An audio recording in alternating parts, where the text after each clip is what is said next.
let's talk about the afternoon market analysis. So, currency pairs, the market uncertainty has reached a historic high with Trump's upcoming reciprocal and industry tariffs on 3rd April, surpassing the 2018 and 19 trade war levels. While economic sentiment is weak, hard data shows resilience. The University of Michigan Consumer Confidence Index highlights growing concerns about future inflation. Unlike 2019, where consumer confidence held up despite slower growth, today's situation is different. The S&P 500 is down less than 10% from its February 2025 peak, and the 10-year US Treasury yield is lower than 2019. However, the Federal Reserve is not expected to cut rates soon despite rising inflation. Economic data, including a weaker ISM manufacturing PMI and a tighter job market, suggests moderate growth with slightly improved Q1 GDP estimates. Now let's talk about crude oil. So the crude oil futures and S&P 500 closed lower on Tuesday as uncertainty over Trump's tariff plan weighed on the economic outlook. Trump's earlier secondary tariffs on Russian oil buyers raised concerns about oil flows but were later softened. Meanwhile, Iran's supreme leader warned of retaliatory strikes if the US or Israel attacked.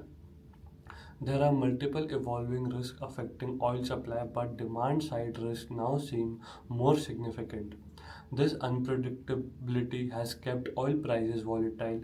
Trump's sanctions on Russia have boosted short term bullish expectations, but crude oil's 9-day relative strength index has entered the overbought zone, suggesting potential for a pullback.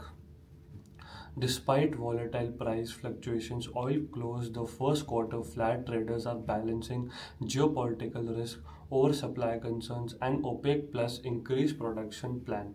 While US sanctions may limit supply, tariffs could slow global economic growth and weaken energy demand. Now let's talk about everyone's favorite, which is gold. So on Tuesday, gold prices dropped as investors took profits with the market awaiting Trump's reciprocal tariff set for 3 a.m. Thursday.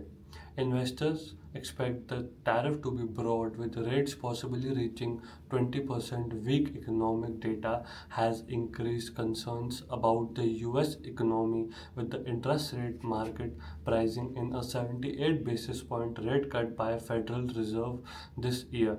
Job vacancies fell in Feb, but the labor market remains strong. Goldman Sachs raised the probability of a US recession from 20 to 30%, citing growing pessimism and Washington tolerance for economic slowdown. The Atlanta Fed's GDP Now model predicts 3.7% concentration in Q1 2025. Thank you.